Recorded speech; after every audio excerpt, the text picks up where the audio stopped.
हम अपने जीवन में जो भी एक्शंस लेते हैं उससे इस ब्रह्मांड के परिणाम में चेंजेस आ जाता है।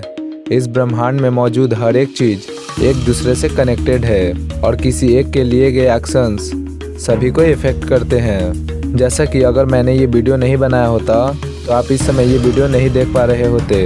इस समय आप कुछ और ही कर रहे होते। अगर फ़ोन, कंप्यूटर्स, इन सब चीज़ों का आविष्कार ही नहीं हुआ होता तो मैं ना तो ये वीडियो बना पाता और ना आप इस समय इस वीडियो को देख पाते। इसका मतलब किसी एक के लिए गए एक्शंस सभी को इफेक्ट करता है।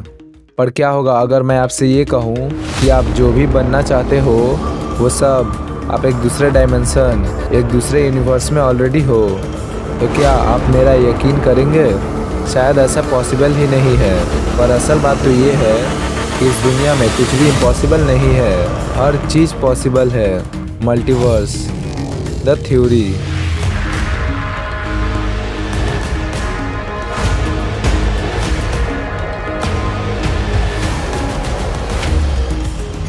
मल्टीवर्स ये एक हाइपोथेसिस है, यानी साइंटिस्ट इसे मानते तो है पर इसे साबित करने के लिए उनके पास कोई पुख्ता सबूत मौजूद नहीं है। इसे ही हाइपोथेसिस कहते हैं। मल्टीवर्स थ्योरी के अनुसार हमारे इस ब्रह्मांड की तरह इसके हूबहू बहुत से ब्रह्मांड मौजूद है जिन्हें हम देख नहीं सकते क्योंकि वो एक अलग ही डायमेंशन में मौजूद है या तो हमसे बहुत ही ज़्यादा दूर है।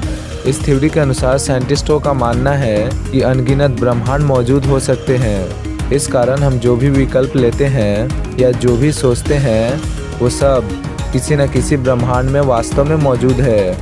यानी आप जो भी विकल्प लेते हो या जो कुछ भी सोचते हो करने या बनने के लिए, वो सब आप असल में हो एक दूसरे डायमेंशन में, लेकिन आप इसे देख नहीं सकते क्योंकि आप एक विकल्प के साथ इस ब्रह्मांड में जी रहे हो।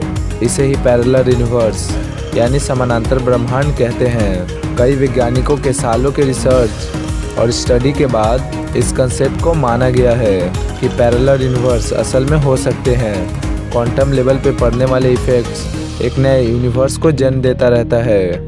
इसका मतलब आपके द्वारा लिए गए हर एक एक्शंस एक नए ब्रह्मांड को जन्म देता है और उन ब्रह्मांड में आपके अलग अलग परिस्थितियों में लिए गए हर एक एक्शंस के हिसाब से अलग अलग परिस्थितियां उत्पन्न होती है। मान लीजिए आपको आगे पढ़ने के लिए 3 विकल्प दिया जाए, आर्ट्स, कॉमर्स, साइंस। इस जगह पे ब्रह्मांड आपके विकल्प के अनुसार 3 भागों में विभाजित हो जाएगा, जिसमें से एक में आप आर्ट्स लेके पढ़ोगे, दूसरे में कॉमर्स और तीसरे में साइंस। यहाँ आपके हर एक फैसले, हर एक विकल्प एक दूसरे यूनिवर्स को जन्म देता है। इसे मेनी वर्ल्ड्स इंटरप्रिटेशन कहते हैं और इस विचार को ह्यूज एवरेट ने लोगों के सामने रखा था। इस विचार को क्वांटम लेवल की पढ़ाई और सालों के रिसर्च के बाद लोगों के सामने रखा था। इनके इस थ्योरी के अनुसार हम सब एक मल्टीवर्स में रहते हैं जिसमें हमारे जैसे हूबहू लोग मौजूद है। और जैसा कि मैंने कहा, ये सब एक हाइपोथेसिस है जिसका हमारे पास कोई पुख्ता सबूत नहीं है, पर हम इस चीज़ को झुठला भी नहीं सकते। शायद अगर मल्टीवर्स असल में मौजूद है तो आपके हजारों या लाखों प्रतिरूप मौजूद है जो आपके लिए गए फैसले के अनुसार जीवन जी रहे हैं। मान लीजिए अगर आप इस ब्रह्मांड में क्रिकेट अच्छा खेलते हो या आप एक क्रिकेटर हो तो शायद एक दूसरे ब्रह्मांड में आप एक अच्छे फुटबॉलर हो या फिर आप एक दूसरे ब्रह्मांड में एक अच्छे वीडियो गेमर हो। अगर पैरेलल यूनिवर्स का ये सिद्धांत सही है तो आपके कई प्रतिरूप मौजूद है जो कि अभी कुछ न कुछ कर रहे होंगे। पर इस दुनिया में ऐसे कई घटनाएं हुई है जिसमें लोग एक अजीब तरह से एक दूसरे पैरेलल यूनिवर्स में जाने का दावा करते हैं। 13 अक्टूबर 1965, प्लेस नैनीताल, इंडिया। वासु भनोट नैनीताल में कपड़े बेचने का काम करता था। 33 वर्ष का वासु एक दिन अपने गांव सतराली जाने का फैसला किया, जो कि नैनीताल से करीबन 90 से 95 किलोमीटर का रास्ता था। 13 अक्टूबर के दिन वो अपने गांव सतारली जाने के लिए निकला। कुछ दूर चलने के बाद उसने रास्ते पे थोड़ा रुकने का फैसला किया। थोड़ी देर ठहरने के बाद वासु फिर अपने गांव की तरफ चल दिए। अचानक रास्ते में उसे एक घना धुंध दिखा। वासु पहाड़ी के रास्ते से जा रहा था तो उसने सोचा कि ये पहाड़ी इलाका है और यहाँ ये सब धुंध एक आम बात है। वासु यही सोचकर वहाँ से आगे बढ़ने का फैसला किया।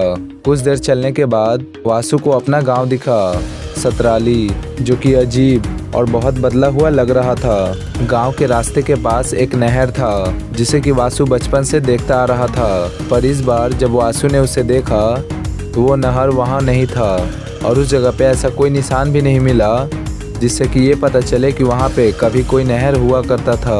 उस जगह को देखकर ऐसा लगता था मानो वहाँ कभी नहर हुआ ही नहीं करता था। इसे देखकर वासु को थोड़ा अजीब लगा, पर वो कई दिनों बाद अपने गांव आया था, इसलिए उसने उस पर ज़्यादा ध्यान नहीं दिया और गांव की तरफ चल दिया। पर ये तो अभी शुरुआत थी, आगे जो वासु के साथ होने वाला था उसे वो अपने जीवन में कभी नहीं भुला सकता। थोड़ी देर बाद वो अपने घर पहुंचा जहां अभी उसके चाचा अपने फैमिली के साथ रहते थे। उसने वहां पहुंचकर दरवाजे को खटखटाया और आवाज़ दिया। जैसे ही वो गेट खुला और एक इंसान बाहर आया, उसे देखकर वासु चौंक गया क्योंकि उसने इस इंसान को कभी नहीं देखा था और ना ही पहचानता था। जब उसने उस इंसान से अपने चाचा और उनके फैमिली के बारे में पूछा तो उस इंसान ने बताया कि मैं अपने फैमिली के साथ यहाँ पिछले 20 सालों से रह रहा हूँ। इसे सुनने के बाद वासु पूरी तरह से हिल गया।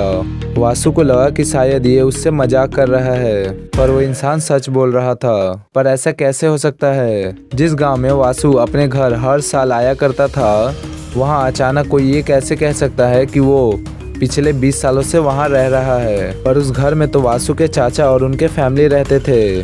वासु बहुत घबरा गया और अपने मन में बड़बड़ाने लगा, ये इंसान इस जगह पे 20 सालों से कैसे रह सकता है? जब उसने गांव के लोगों से पूछा तो वो लोग भी कह रहे थे कि वो इंसान सच बोल रहा था।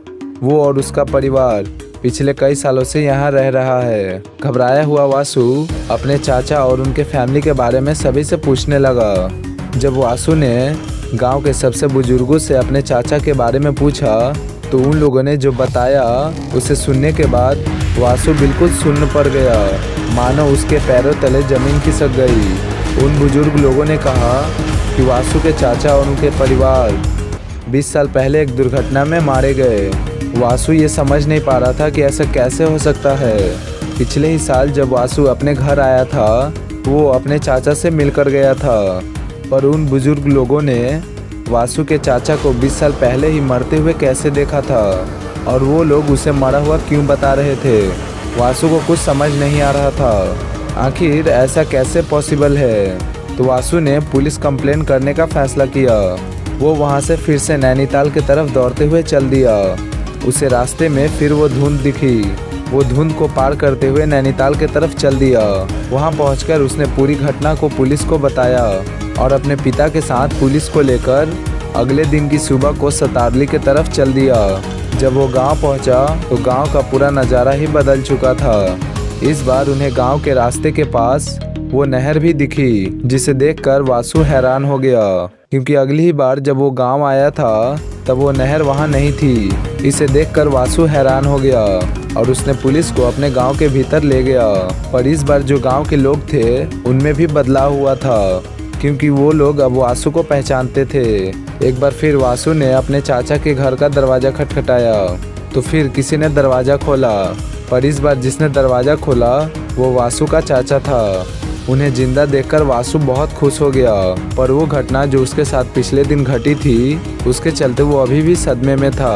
वासु की पुलिस को सुनाई हुई कहानी से पुलिस को लगा कि वासु का मानसिक संतुलन ठीक नहीं है और जब पुलिस ने गांव वालों से पूछा कि क्या कल वासु इस गांव में आया था तो गांव वालों ने कहा कि नहीं, वासु यहाँ कल नहीं आया था। पर क्या वासु वाकई झूठ बोल रहा था या वो सचमुच अनजाने में पैरेलल यूनिवर्स में चला गया था? और ये घटना आज तक एक मिस्ट्री बन के रह गया है और ये मिस्ट्री शायद उसी दिन सॉल्व होगा जिस दिन साइंटिस्ट को पैरेलल यूनिवर्स का कोई पुख्ता सबूत मिलेगा।